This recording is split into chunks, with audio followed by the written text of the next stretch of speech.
अंधेरा गहरा हो चुका था। बावड़ी का पानी आज एकदम शांत नहीं था, बल्कि उसमें भयंकर उबाल आ रहा था। वैद्य जी ने बावड़ी के किनारे हवन कुंड बनाया और आग जलाई। स्वाहा स्वाहा। दिसंबर की कड़कड़ाती ठंड थी। कोहरा इतना घना था कि हाथ को हाथ नहीं सूझ रहा था। गांव के बीचों बीच पुराने बरगद के पेड़ के नीचे मुखिया जी के चबूतरे पर अलाव सुलग रहा था। सन्नाटे में लकड़ियों के चटकने की आवाज चट चट गूंज रही थी। आज की रात आम नहीं है रधू। मेरी बाईं आंख सुबह से फड़क रही है। और उस बरगद की चोटी को देख, वो उल्लू आज बोल नहीं रहा, बस एक टक नीचे घूर रहा है। जब पक्षी खामोश हो जाएं, तो समझ लेना चाहिए कि हवा में मौत की गंध है। काका, तुम और तुम्हारे ये पुराने शकुन अपशकुन। 21वीं सदी आ गई है, दुनिया चांद पर घर बना रही है और हम उल्लू के डर से घर में दुबक जाएं। मेरी गाय गौरी दर्द से पागल हो रही है। उसका बच्चा पेट में फंस गया है। अगर मैं डॉक्टर नहीं लाया तो वो मर जाएगी। रधु की आवाज में दर्द और गुस्सा दोनों था। गौरी गाय उसके लिए जानवर नहीं, परिवार थी, उसके पिता की आखिरी निशानी। पर रधु भाई, बिशनपुर जाने के लिए काली घाटी से गुजरना होगा। पक्की सड़क तो बाढ़ में बह गई और आज अमावस है भाई। काली घाटी में आज के दिन निशिदक सुनाई देती है। जो सुन लेता है वो रास्ता भूल जाता है। निशिडाक हो या साक्षात यमराज, मुझे कोई नहीं रोक सकता। बिल्लू, अगर तुझे डर लग रहा है तो जा रजाई में मुंह छिपा ले, मैं अकेला जाऊंगा। रघु गुस्से में अपने घर की तरफ मुड़ा। हरिया काका ने उसे रोकने की कोशिश नहीं की। वो जानते थे कि रघु पत्थर का लकीर है। एक बार ठान लिया तो पीछे नहीं हटेगा। काका बस धीमे स्वर में बुदबुदाए, जा रहा है, पर जो वापस आएगा, क्या वो वही रधु होगा? रधु ने घर के अंदर जाकर अपनी पुरानी लालटेन उठाई, कांच को कपड़े से साफ किया, माचिस जलाई और बत्ती को थोड़ा तेज किया। फिर उसने कोने में रखी अपनी लाठी उठाई। ये बांस की ठोस लाठी थी, जिसे सालों तक सरसों के तेल में पकाया गया था। इसके सिरे पर लोहे की मुठिया लगी थी। रधु ने सिर पर गमछा बांधा। हे बजरंगबली, गौरी की रक्षा करना, मैं डॉक्टर को लेकर ही लौटूंगा। जब रधु बाहर निकला तो गांव सो चुका था। दूर कहीं कुत्तों के रोने की आवाज आ रही थी। उसने गहरी सांस ली और अंधेरे रास्ते पर कदम बढ़ा दिए। गांव की सीमा खत्म होते ही काली घाटी का जंगल शुरू हो गया। यहां तापमान अचानक 4-5 डिग्री गिर गया। पेड़ों की शाखाएं ऊपर आपस में मिल गई थीं, जिससे एक प्राकृतिक सुरंग बन गई थी। यहां दिन में भी सूरज की रोशनी जमीन को नहीं छू पाती थी। रधु के जूतों की आवाज खच खच खच उस भारी सन्नाटे को तोड़ रही थी। उसके दिमाग में बिल्लू और काका की बातें गूंज रही थीं, लेकिन उसने सिर झटक दिया। उसे सिर्फ अपनी गाय का दर्द याद था। करीब 2 किलोमीटर चलने के बाद रधु एक पुराने इमली के पेड़ के पास पहुंचा। ये पेड़ बदनाम था। कहते थे आजादी से पहले यहां विद्रोहियों को फांसी दी गई थी। उनकी आत्माएं आज भी मुक्ति मांगती थीं। रधु जैसे ही पेड़ के नीचे से गुजरा, उसकी लालटेन की लौ अचानक फड़फड़ाने लगी। हवा तो बंद थी, फिर लौ क्यों हिल रही थी? और अचानक लौ का रंग पीले से नीला हो गया। अरे, तेल तो पूरा है, ये हवा कहां से आ रही है? पत्ता तो हिल नहीं रहा। तभी पेड़ के ऊपर से बहुत ही धीमी, सूखी और रोंगटे खड़े कर देने वाली आवाज आई। पानी, पानी दे दे। रधु का कलेजा एक पल के लिए मुंह को आ गया। उसने ऊपर देखने की गलती नहीं की। उसे पता था कि अगर ऊपर देखा तो हिम्मत टूट जाएगी। उसने जय श्री राम बोला और अपने कदम तेज कर दिए। थोड़ा आगे जाने पर रास्ता 2 भागों में बंटता था। एक रास्ता सीधा बिशनपुर जाता था और दूसरा पुरानी बावड़ी की तरफ। रधु को सीधा रास्ता लेना था, लेकिन तभी उसकी लालटेन की रोशनी एक विशाल गिरे हुए पेड़ पर पड़ी। एक पुराना पीपल का पेड़ जड़ से उखड़कर सड़क के बीचों बीच गिरा था। रास्ता पूरी तरह बंद था। धत तेरी की, अब मुझे बावड़ी वाले रास्ते से घूम कर जाना पड़ेगा, मतलब 2 किलोमीटर और ज्यादा। उसने मजबूरी में बावड़ी वाला संकरा रास्ता पकड़ा। ये रास्ता कांटों और झाड़ियों से भरा था। चलते चलते रधु को महसूस हुआ कि उसके पीछे कोई चल रहा है। आवाज ऐसी थी जैसे कोई गीले पैरों से चल रहा हो, जबकि जमीन सूखी थी। रधु एकदम से रुका, पीछे की आवाज भी रुक गई। रधु चला तो पीछे की आवाज भी चली। कौन है? सामने आ, मैं रधु हूं, हड्डियों का चूरा बना दूंगा। कोई जवाब नहीं, बस झाड़ियों के हिलने की सरसराहट। रधु फिर से आगे बढ़ा। तभी उसके बिल्कुल कान के पास किसी ने ठंडी हवा फेंकी और फुसफुसाया, रधु, बीड़ी है क्या? उसने चारों तरफ लालटेन घुमाई, कोई नहीं था, लेकिन हवा में सड़े हुए मांस और कच्ची तंबाकू की गंध फैल गई। वहम है, ये सिर्फ मेरा वहम है, थकान हो गई है। उस पल भर की रोशनी में उसे झाड़ियों के बीच तो लाल आंखें दिखाई दी। वो आंखें जमीन से करीब 7 फुट की ऊंचाई पर थीं। रधु ने अब सोचना बंद कर दिया और दौड़ना शुरू कर दिया। वो तब तक नहीं रुका जब तक पुरानी बावड़ी का चबूतरा नहीं आ गया। वहां उसे एक राहत भरी लेकिन अजीब चीज दिखाई दी। बावड़ी के चबूतरे पर एक बूढ़ी औरत बैठी थी। उसके सफेद बाल बिखरे हुए थे। उसके सामने पत्तलों में खाना रखा था, चावल और गुड़। वो सिसक सिसक कर रो रही थी। बेटा, ओ बेटा, मेरे बेटे के लिए खाना लाई थी, वो आया नहीं, जंगल में खो गया। तुम खा लो, तुम्हें भूख लगी होगी। वो हाँप रहा था। उसे लगा शायद ये कोई पागल औरत है जो जंगल में रहती है, लेकिन खाने का नाम सुनते ही रधु को अचानक बहुत जोर की भूख लगी। इतनी भूख कि पेट में दर्द होने लगा। ये सामान्य भूख नहीं थी, ये माया थी। माई, मैं जल्दी में हूं, मुझे जाने दो। बस एक और खा ले बेटा, गुड़ वाला भात है, तेरी माँ भी तो तुझे ऐसे ही खिलाती थी ना। मां का जिक्र सुनते ही रधु का मन पिघल गया। वो मंत्र मुक्त सा आगे बढ़ा। उसने पत्तल से चावल उठाने के लिए हाथ बढ़ाया। लालटेन की रोशनी पत्तल पर पड़ी। रधु की आंखें फटी रह गईं। चावल सफेद नहीं थे, वो सफेद कीड़े, मैगेट्स थे जो कुलबुला रहे थे, और वो गुड़, वो जमा हुआ काला बदबूदार खून था। तू कौन है डायन? वो बुढ़िया धीरे धीरे खड़ी हुई। उसकी कमर जो झुकी हुई थी सीधी होने लगी। हड्डियों से कड़क कड़क की आवाज आ रही थी। देखते ही देखते वो बुढ़िया एक 7 फुट के साए में बदल गई। उसने अपना चेहरा ऊपर उठाया। उसका चेहरा सपाट था, कोई नाक नक्श नहीं, और उसने जो साड़ी पहनी थी उसके नीचे उसके पैर उल्टे थे, एड़ियां आगे और पंजे पीछे। खाना ठुकरा दिया रधु, अब तुझे ही मेरा खाना बनना पड़ेगा। रघु अपनी जान बचाने के लिए पीछे हटा, लेकिन पीछे बावड़ी की गहरी खाई थी। सामने वो छलावा खड़ा था। रघु फंस चुका था। हे हनुमान जी, रक्षा करो। रघु ने अपनी लाठी उठाई और पूरी ताकत से उस साए पर वार किया, लेकिन लाठी उसके शरीर से ऐसे पार हो गई जैसे वो धुएं का बना हो। छलावा हंसा। उसकी हंसी जंगल में गूंज उठी।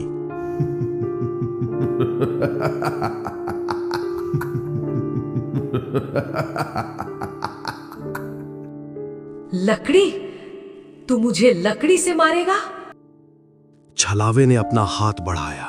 उसका हाथ रघु की गर्दन तक लंबा होता चला गया। रघु ने अपनी जलती हुई लालटेन उठाई और पूरी ताकत से उस छलावे के सीने पर दे मारी। लालटेन का कांच टूटा और केरोसिन छलावे के कपड़ों पर बिखर गया। आग लग गई। छलावा चीखा। उसकी चीख इंसान की नहीं बल्कि किसी जंगली जानवर जैसी थी। आग चला दिया। रधु वहां एक पल नहीं रुका। वो अंधेरे में ही बिना लालटेन के झाड़ियों को चीरता हुआ पागलों की तरह भागा। कांटे उसके चेहरे को छील रहे थे, लेकिन उसे दर्द महसूस नहीं हो रहा था। उसे बस भागना था। उसे नहीं पता था कि वो बिशनपुर की तरफ जा रहा है या वापस मुक्तापुर। वो बस मौत के उस घेरे से बाहर निकलना चाहता था। रधु कैसे भागा उसे खुद होश नहीं था। कांटे उसके कपड़ों को फाड़ चुके थे, पैरों में छाले पड़ गए थे, लेकिन वो रुका नहीं। करीब 1 घंटे की दौड़ के बाद उसे एक बिशनपुर गांव की सीमा पर एक झोपड़ी के बाहर जलती हुई डिबरी यानी छोटा दिया दिखाई दी। ये वैद्य शंभू की कुटिया थी। शंभू काका जड़ी बूटियों के जानकार थे और आसपास के 10 गांवों में उनका नाम था। रधु ने हाफते हुए कुटिया का लकड़ी का दरवाजा खटखटाया। ठक ठक ठक। वैद्य काका, काका दरवाजा खोलो, अनर्थ हो गया है, मेरी गाय मर रही है। अंदर से खड़खड़ाहट हुई और एक बूढ़ा आदमी जिसने सफेद धोती पहनी थी और कंधे पर अंगोछा रखा था बाहर आया। हाथ में लालटेन थी। रधु की हालत, फटे कपड़े, खून और पसीना देखकर वैद्य जी की नींद उड़ गई। अरे रधु, इतनी रात को और ये क्या हालत बना रखी है बेटा? किसी जानवर ने हमला किया क्या? काका, जानवर होता तो मैं निपट लेता। जो जंगल में है वो इंसान नहीं है।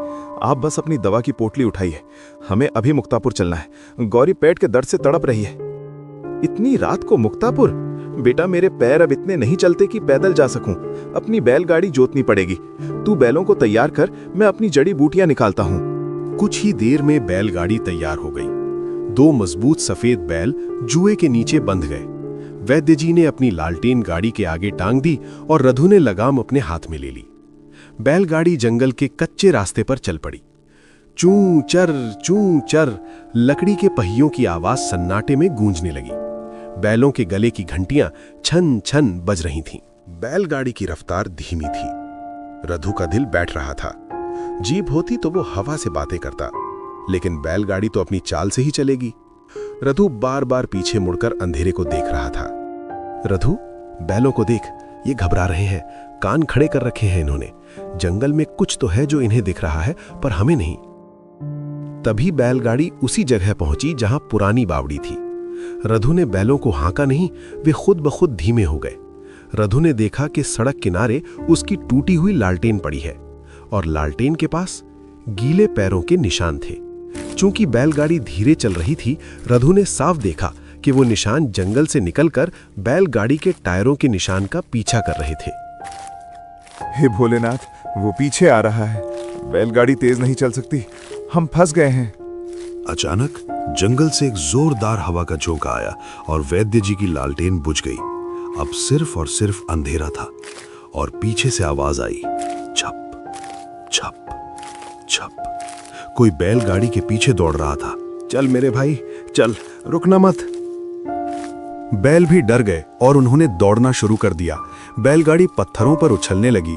रधु और वैद्य जी किसी तरह खुद को संभाल रहे थे।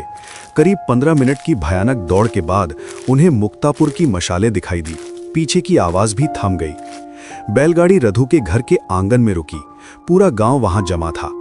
हरिया काका चबूतरे पर सिर पकड़कर बैठे थे। आंगन में खामोशी ऐसी थी कि बैलों की भारी सांसें भी सुनाई दे रही थीं। काका, मैं वैद्य जी को ले आया हूं। गौरी कैसी है? बहुत देर हो गई रधु। गौरी तो बच गई, पर उसने जिसे जन्म दिया है वो इस धरती का जीव नहीं लगता। वैद्य शंभू अपनी पोटली लेकर गौशाला की तरफ लपके। रधु भी पीछे गया। गौशाला में एक अजीब सी सड़ी हुई बास आ रही थी। गौरी एक कोने में हाँप रही थी और दूसरे कोने में पुआन पर वो बछड़ा पड़ा था। वैद्य शंभू जैसे अनुभवी आदमी भी 2 कदम पीछे हट गए। बछड़ा मरा हुआ पैदा हुआ था, लेकिन उसका शरीर भयानक था। उसके 2 सिर थे। उसकी चमड़ी पर बाल नहीं थे, बल्कि वो किसी जले हुए मांस जैसी लाल और काली थी। और सबसे डरावनी बात, उसके पैर गाय के खुर नहीं थे, बल्कि इंसान के बच्चे जैसे हाथ पैर थे। और पूंछ एक मरे हुए काले सांप जैसी थी। अचानक उस मरे हुए बछड़े का एक हाथ हिला। गांव वाले डर के मारे पीछे हट गए। बछड़े के मुंह से आवाज आई, जो रंभाने की नहीं थी, बल्कि एक बूढ़ी औरत के हंसने की थी।